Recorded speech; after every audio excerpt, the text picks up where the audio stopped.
Tentu segudang prestasi, jalan panjang yang ditempuh melalui pengabdian di difabel atau social worker, teman-teman Brawijaya, inisiatornya salah satunya Mas Slamet.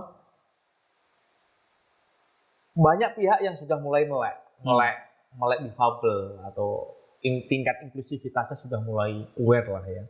Dan dengar-dengar secara institusi maupun personal udah dapat penghargaan atau mulai perhatian dari banyak pihak.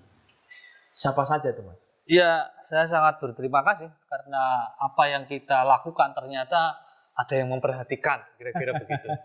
Dan masyarakat ternyata pay attention a lot pada apa-apa yang dikerjakan oleh lembaga kami.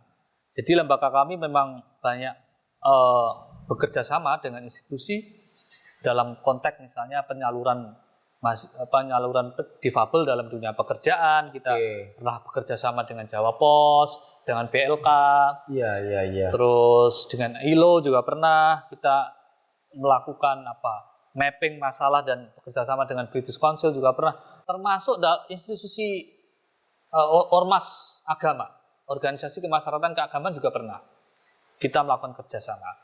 Hingga pada tahun 2014 atau 2013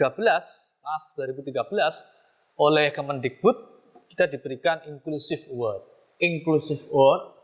Iya, untuk kampus lembaga ya. Secara institusi mendapatkan pengakuan bahwa ada sebuah institusi yang expert dan konsen di sektor ini.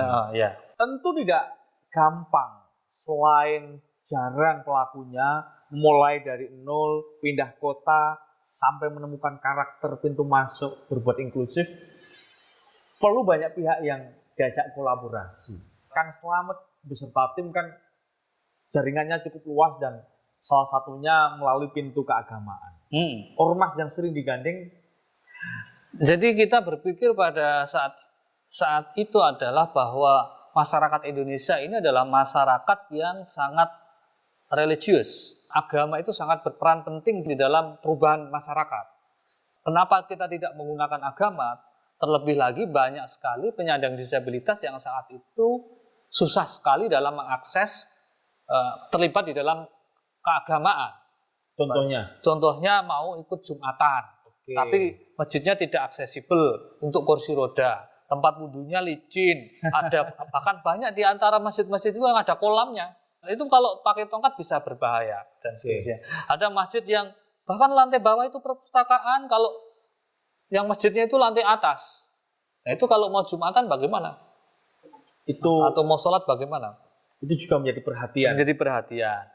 Dan kemudian akhirnya kita kerjasama dengan yayasan di Yogyakarta, Yakub, dan juga pengurus besar Nahdlatul Ulama di Jakarta, dan juga Lakpesdam dan juga LP3M. Yes. Dalam hal ini terbitlah buku Penguatan Penyandang Disabilitas. Fikih Penguatan Penyandang Disabilitas. Itu 2014-2013 ya kira-kira? Enggak, itu barusan 2018. Dan itu kita membahas tidak hanya sektor agama, ada 4, yaitu ubudiyah, itu adalah masalah peribadatan, muamalah hubungan antar sesama manusia, jinayah sahsiah, kebijakan dan politik, kemudian adalah akhwal sahsiah, hubungan rumah tangga. Tunarungu itu sering naik motor tapi tidak dapatkan SIM karena dianggap tidak cakap hukum. Banyak sekali tunanetra yang susah mendapatkan akses perbankan, saat itu ditolak karena dianggap tidak bisa tanda tangan dan seterusnya. Ternyata perbankan juga nggak inklusif. Nah ini bagaimana ini hukum-hukumnya ini? Itu kita muamalahnya, kompleksitas masalah dalam dunia pendidikan dan dalam apa kita bahas dalam fikih. Bagaimana kemudian fikih itu nanti bisa digunakan khotbah Jum'ah, buletin. Nah dari situ masyarakat mulai aware. Menjadi literasi yang akrab. Oh ini memang mendiskriminasi difabel itu memang bertentangan dengan agama. Agama menjadi jalan untuk mendudukkan semua persoalan yang kompleksitas. Dan itu ditempuh Kang Slamet dan membuahkan hasil yang cukup fenomenal di beberapa tahun lalu, yakni fondasi duduk persoalan bahwa diskriminasi terhadap sahabat-sahabat difabel dari bentuk apapun tidak dibenarkan.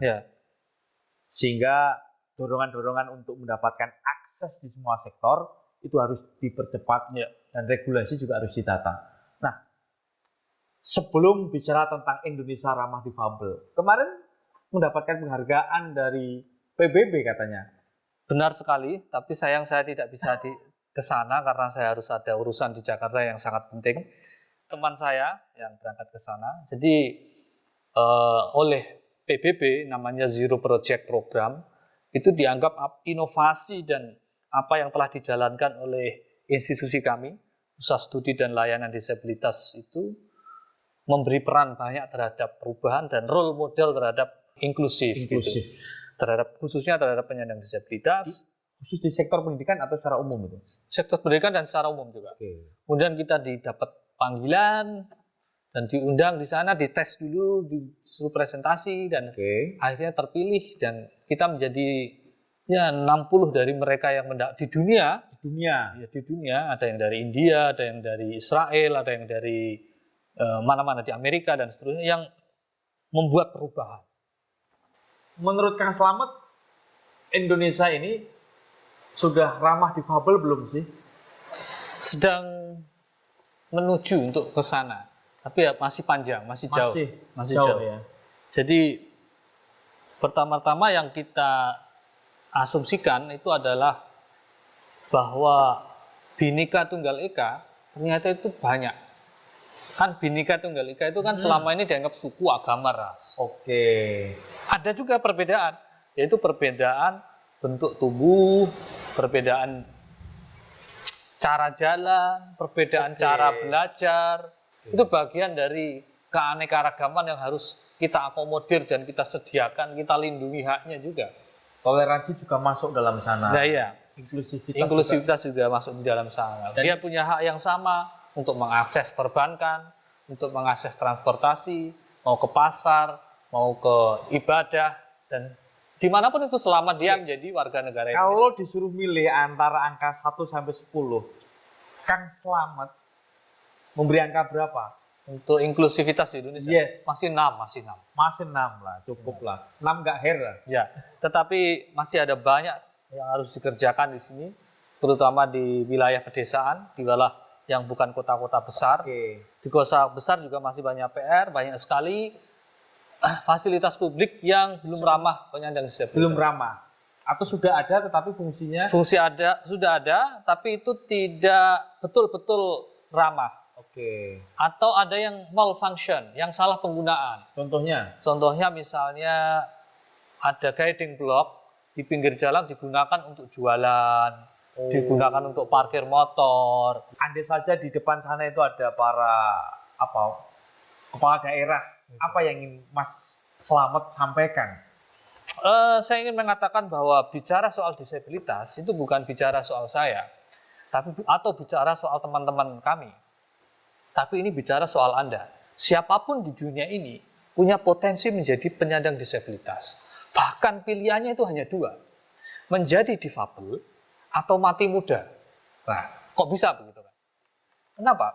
Karena setiap orang itu pasti tua. Begitu tua, itu dia akan lemah. Pakai tongkat, pakai kursi roda, dan seterusnya. Itu juga menjadi bagian dari difabel. Artinya secara fitrah manusia itu usia panjang sampai tua pun akan menjadi difabel.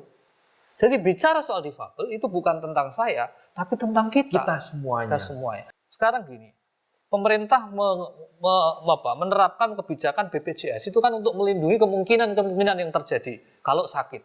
Adakah jaminan bahwa setelah pulang ini Anda nggak difabel?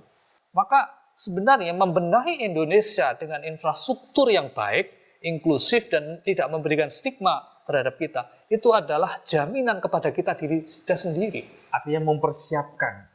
Ketika ada kemungkinan terhadap diri kita sendiri yang kebetulan masih tanda petik belum menjadi difabel. Tapi pasti akan menjadi difabel. Ketika usia tua dan senja yang akan menjemputnya. Apalagi kita mempunyai 20-20 istilahnya kan. 20% dari populasi bangsa Indonesia ini adalah usia muda. Apa yang terjadi ketika usia muda 20 tahun lagi? Menjadi tua. Akhirnya pada tahun 20 tahun lagi, berarti 2040, kita akan mengalami gelembungan generasi tua yang luar biasa.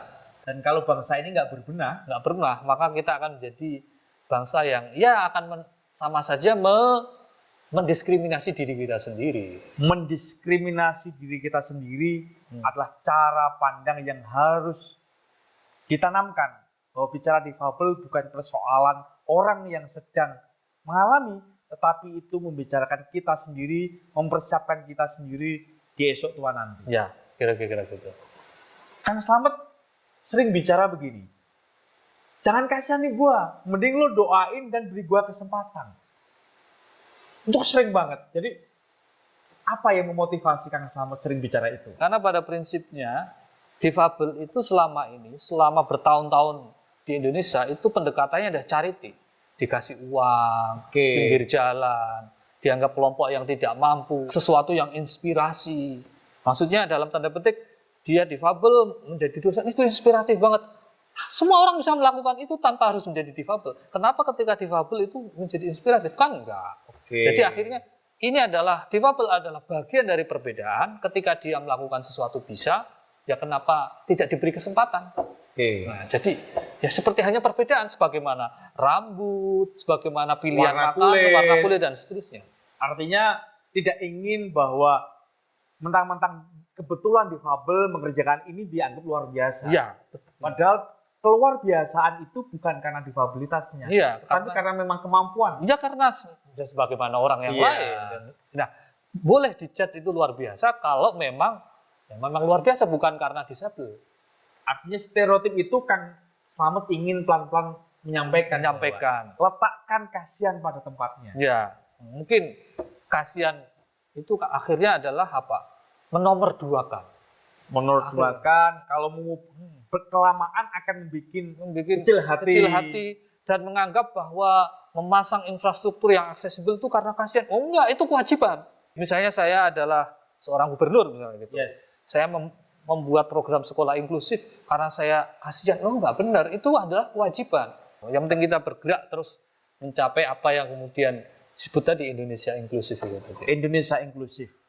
Dan itulah mimpi yang diinginkan oleh kita semua. Kang Slamet beserta tim hanya bagian dari pemantik. Ya. Difabel bukan membicarakan tentang mereka, tetapi membicarakan tentang kita. Terima kasih Kang Slamet. Terima kasih sama-sama. Mudah-mudahan karyanya tetap menginspirasi dan difabel bukan lagi persoalan kategorisasi, tapi ini persoalan keberpihakan satu sama lain. Ya. Assalamualaikum warahmatullahi wabarakatuh. Waalaikumsalam warahmatullahi wabarakatuh.